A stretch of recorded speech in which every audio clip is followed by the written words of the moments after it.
Bonjour, bienvenue dans Power, ça va, vous êtes prêts? On est prêts. Mobile World Congress, top go. Directo, on y va ensemble. C'est parti, j'ai passé la sécu comme un gros malade.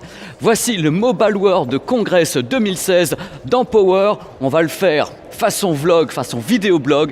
On va essayer de voir les choses importantes ici. Je vais vous montrer des trucs pas possibles. On y va, c'est parti.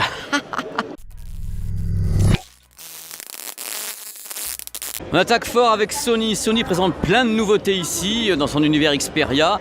Ceci, on va faire rapidement parce que je n'ai pas tous les détails techniques. Xperia Ear, c'est une oreillette intelligente. Vous la placez le matin, vous la pairez et elle est capable, quand vous posez des questions, bien sûr de répondre à des tas de questions. Quel est le temps qu'il va faire? Est-ce que je reçois un coup de téléphone? J'appelle quelqu'un. L'oreillette est vraiment intelligente, c'est le but de la manœuvre. Ça, l'Xperia Eye, c'est en même temps quelque chose qui est un prototype pour le moment. Il s'agit d'une caméra qu'on appaire ou qu'on n'appaire pas.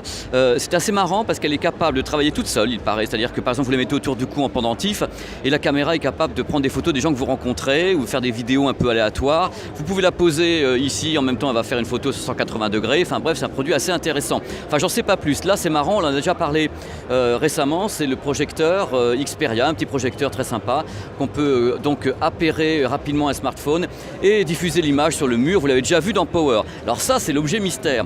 Le Xperia Agent. Alors le Agent, c'est une sorte de hub, une centrale qui est capable de communiquer avec tous les matériels chez vous et d'avoir un relais vers votre smartphone. Alors elle est capable de projeter des images également par les petits bitoniaux qui sont ici, projeter des images sur la température, des trucs comme ça dans la pièce ou à l'extérieur, des infos.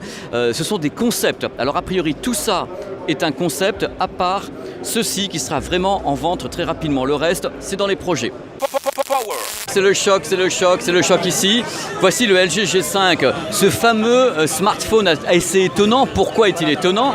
C'est un smartphone modulaire tout simplement. Et vous avez un body, vous avez le corps du smartphone et vous pouvez lui introduire à l'intérieur n'importe quelle carte, y compris ceci. Regardez ce qui est marqué sous mon doigt, Bang & Olufsen. C'est une carte son qui permet à ce smartphone de devenir un véritable baladeur audio en haute définition audio, 24 bits et même 32 bits jusqu'à 384 kHz. Donc c'est vraiment un truc de folie quoi. Regardez, voici ce dont je vous parle. Alors pour moi, pour Power, c'est vraiment un truc absolument génial parce qu'en fin de compte, on peut customiser à volonté son smartphone par rapport à ses desiderata, c'est-à-dire qu'on peut lui rajouter plus de batterie, on peut lui rajouter un DAC, enfin donc un système audio encore supérieur, on peut lui rajouter une caméra numérique, on peut faire plein de trucs et tout ça uniquement en enfournant des cartes à l'intérieur du produit. Alors ça, je trouve ça quand même assez dingue. Il y a ici bien sûr des tas de gens qui ont dit que LG avait carrément fait plier le Mobile World Congress avec son concept et c'est vrai que c'est juste la folie de folie. Je vous présente le premier smartphone de chantier. Alors c'est Cat qui sort ça. Alors Cat Caterpillar, c'est un smartphone qui a une caméra thermique à l'intérieur. Alors pourquoi thermique? On peut détecter notamment des fuites. On peut détecter des fuites de chaleur. Dans le cas où on a quelqu'un qui est dans les gravats, on peut détecter si la personne est quelque part dans les gravats. Vous voyez la détection de chaleur qui est ici. C'est un smartphone qui est vraiment complètement blindé de tous les côtés. Il peut tomber d'une hauteur de 2 mètres. Ce smartphone, regardez un petit peu avec la main, il peut tomber d'une hauteur de 2 mètres et résister. Il peut aller dans l'eau pendant 1 heure. Il s'appelle le S60 de Cat. C'est vraiment un produit qui n'est pas comme les autres. Et je voulais vraiment vous le présenter ici dans Power, au Mobile World Congress. Le Cat S60, le smartphone pour les chantiers. On parle un petit peu photo, on parle un petit peu vidéo. Un des challenges de l'avenir concernant les smartphones, c'est la stabilisation. La stabilisation optique, vous savez qu'il y a des appareils qui existent, ça s'appelle les gimbals. Et là, ce qu'on essaie de faire actuellement, Thank you, sir. Ce qu'on essaie de faire actuellement, c'est de créer des smartphones qui ont une stabilisation optique étonnante. Et là, c'est une boîte qui s'appelle AP Photonics Limited, qui est une boîte chinoise qui est en train de mettre au point divers systèmes que vous pouvez voir. Il n'y a pas photo, c'est qu'à de le dire. Entre les deux, c'est vraiment assez étonnant. Et je sais que Sony travaille actuellement sur un système de smartphone un peu avec un stabilisateur optique à l'intérieur, de type gimbal également. C'est vraiment une partie de l'avenir. Regardez, l'enjeu est gigantesque pour que vous puissiez justement filmer un peu partout dans le monde entier sans la tremblote de tous les côtés. Alcatel fait fort au Mobile World Congress. Regardez comme ils font fort. Jack in the Box avec, oh là là, comme c'est beau. Je vous explique, ils viennent de lancer des smartphones d'abord à un prix intéressant qui s'appelle le 4S et 4 Plus. Et les smartphones sont directement vendus dans une boîte qui est c'est les lunettes de réalité virtuelle, c'est la boîte en même temps. Vous achetez tout en même temps, comme ça vous êtes sûr de tout avoir, c'est merveilleux. Donc les produits seront en vente à partir du mois d'avril un peu partout dans le monde. Je trouve que l'idée est intéressante d'avoir comme ça, c'est pas qu'on impose quelque chose aux gens. On leur dit voilà, votre boîte sera en même temps vos lunettes et comme ça bingo. T'es pas d'accord David ? Tout à fait. L'importance de la réalité virtuelle, cette importance grandissante, on en voit partout. Réalité virtuelle et réalité augmentée, on est sur le stand SK Telecom. Là, c'est We All Live in a Yellow Submarine. Regardez un petit peu, une immersion complète dans un sous-marin. Ici.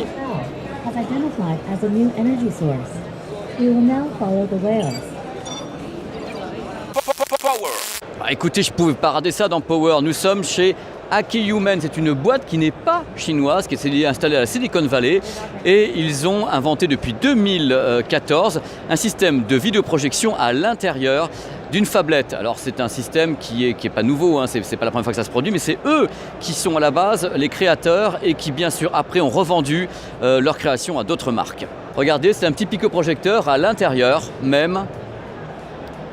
Voilà. Oh, comme c'est joli. Et voilà, à l'intérieur du smartphone. Mais ça existe en plus grand, ça existe en phablette aussi. Voilà, donc quand vous vous ennuyez quelque part au camping, vous mettez ça, voilà, vous dressez la toile et hop, vous regardez ça dans tous les sens, c'est merveilleux. Donc vous avez la démo ici avec la phablette. Ce qui est intéressant, c'est que la phablette, regardez comment c'est fichu, c'est sympa quand même. Ils avaient une luminosité de 35 lumens, mais ça peut être upgradé jusqu'à 45 lumens, donc c'est intéressant. Donc voici Akiumen, Falcon projecteur, tablette, un truc qui me fait bien marrer quand même, et c'est eux qui sont les inventeurs. Ils n'en peuvent plus, ils sont contents, moi aussi, c'est génial. On va tous se marier, vive la France. On est là pour vous faire rêver un petit peu, et pour rêver, il y a ça, il y a la 5G.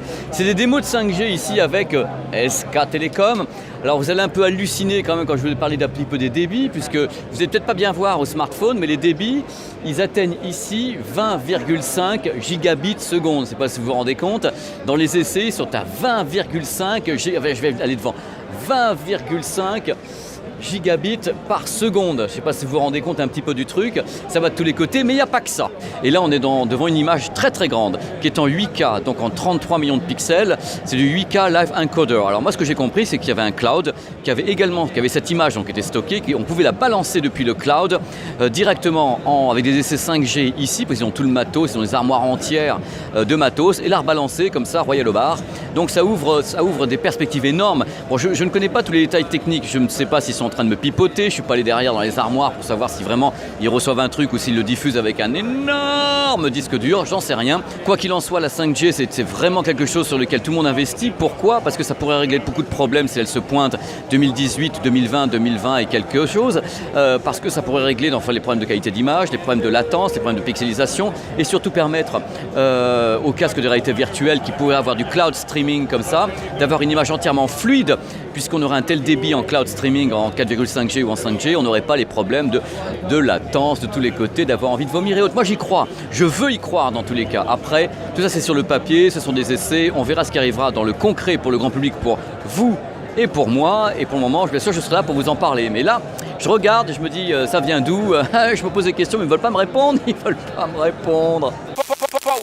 Autre truc important concernant justement l'utilisation de smartphones qui peuvent être en 4,5G ou en 5G, c'est que toutes ces images dont on parle beaucoup, que vous voyez à l'intérieur de la lunette, ces images en réalité virtuelle, le truc c'est que plus on aura un haut débit, plus on aura une haute qualité, moins il y aura des problèmes de latence, moins il y aura des problèmes en fin de compte avec la tête qui tourne, envie de vomir et autres. Enfin, c'est les explications ici que j'ai eues de la part des Coréens, des Chinois et des Japonais qui sont à fond les ballons sur ces produits-là.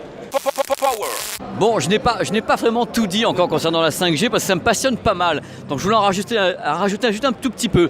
D'après toutes les infos que j'ai réussi à glaner ici à Barcelone, enfin pour résumer les choses, la 5G quand elle sera là, alors commencez pas à dire oui ça va venir demain matin, non, vous préoccupez pas ça. Je pense à 5G c'est pas avant... 2018 pour les essais réels, concrets en Asie, 2020 on m'a dit pour l'Europe, et encore c'est l'Europe, c'est pas dit la France.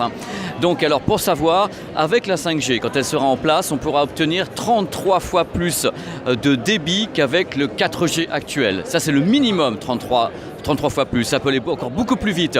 Le temps de latence est réduit par 10. Alors l'idée en fin de compte de la 5G est totalement mondiale. L'idée c'est d'avoir, dans les 10 ans à venir, la possibilité de rendre tous les objets connectés à la vitesse rapide, c'est-à-dire que tous les objets seront a priori sur des réseaux donc LTE, enfin des réseaux 5G, et on pourra par exemple faire des mises à jour instantanées, on pourra échanger des données en cloud d'un coin à l'autre de la planète à une vitesse de l'éclair. C'était ça l'idée. En fin de compte, c'est une idée mondiale, c'est global la 5G. On va l'utiliser surtout avec l'Internet des objets. Voilà, c'est ça pour que ça aille encore beaucoup plus vite avec les réseaux. C'est les explications que j'ai de tous les côtés, tout le monde est d'accord là-dessus, disant qu'il faudrait bien que ça arrive. Moi je dis que ça va prendre du temps. Mais ça n'engage que moi, hein. Allez, dans tous les cas, dormez tranquille et contentez-vous déjà essayé d'avoir de la 4G déjà dans tous les coins en France et moi je serais déjà content pour vous. J'ai trouvé la voiture du futur. Alors c'est bizarre, c'est pas salon de l'automobile, mais enfin on est chez Harman. Donc Harman, c'est-à-dire Harman, JBL et autres. Et ils ont un prototype de voiture, enfin je sais pas trop, parce que c'est un robot qu'ils ont mis à l'intérieur, avec bien sûr toute une architecture électronique. Je suppose que la voiture, on ne va pas tout expliquer, parce qu'on ne me dit rien moi. La voiture est capable bien sûr d'être gérée toute seule, c'est-à-dire de ne pas avoir de pilote. Mais bien sûr, pour faire joli, il y a en plus le petit robot avec le volant. Vous allez voir pourquoi le robot est là et pourquoi le volant est marrant. En fin de compte, le volant est capable d'aller sur n'importe lequel des deux sièges. Ça fait que la voiture peut être bien sûr pilotée par exemple en Europe. Autrement, si vous allez en Grande-Bretagne, en Australie ou bien au Japon, eh bien vous avez le petit robot qui vous met tout simplement le volant de l'autre côté. C'est pas merveilleux? Voilà, je vous remontre un petit peu la voiture, de quoi elle a l'air à l'extérieur. Voilà la bécane. Je vais vous remonter de l'autre côté parce que c'est important quand même dans Power que vous puissiez voir les choses comme si vous y étiez. Voici l'engin qui est donc un prototype avec tout ce petit monde là qui a donc créé la bestiole. Voici donc, on va regarder à nouveau à l'intérieur. Moi ça me fait quand même kiffer quoi. C'est pas possible, je suis très très énervé, donc regardez dans ma main, j'ai le marteau. Ici, j'ai le smartphone. Et je vais essayer de le péter, et croyez-moi, je ne vais pas arriver à le péter. Pourquoi ? Parce que je suis ici à Pen the Glass. Alors là, c'est incroyable. Et là, maintenant, c'est carrément, on va essayer de l'avoir. Et il n'y a rien du tout. C'est du délire. Moi, je n'avais jamais vu ça, parce que là, tout à l'heure, quand même, sans rigoler, j'ai bien tapé. Hein. Regardez comment je suis énervé. Donc, je tape. Et rien ne se passe. Et donc, moi, je dis bravo. Voilà. Quand on y va au cutter, regarde, alors, elle est plus méchante que... Elle est plus méchante que moi, elle est encore plus énervée et rien. C'est une sorte de couche de silicone, ça s'applique dessus, c'est un morceau de glace et je vous garantis, plus tout à l'heure, tout le monde tape dessus, personne n'a réussi à l'avoir, même au cutter. Voilà la méchante au cutter. Thank you very much. Voilà ce numéro de Power, il est tout terminé. Voilà, j'espère que ça vous a plu, on s'est baladé. C'est un truc que j'aime bien faire ça ici, quand je m'en vais en voyage comme ça. J'aime bien faire des vidéoblogs comme ça, je me balade et je vous fais participer à ce que je vois. Bien sûr, il y avait plein d'autres trucs à voir, mais là j'ai fait les trucs qui me plaisaient, tout simplement. Alors pour me joindre, on va le faire très très vite. Regarde, je me mets dans un coin comme ça. Voilà, Facebook, pp.business. Et par contre, alors, pour Snapchat donc, Instagram et Twitter, c'est la même adresse, c'est Pepe Garcia 75. Donc allez-y à votre bon cœur, messieurs dames. La semaine prochaine, je ne sais pas ce que je vais faire, j'ai plutôt envie de faire un truc sur les téléviseurs avec les nouvelles normes, interviewer des gens du monde de la télé, enfin des téléviseurs. Ça devrait vous plaire. Je vous dis, j'ai déjà tourné. Donc on ne va plus qu'à le monter et puis hop, le lundi prochain, ça sera en ligne sur 01net TV et nulle part ailleurs. Allez, ciao.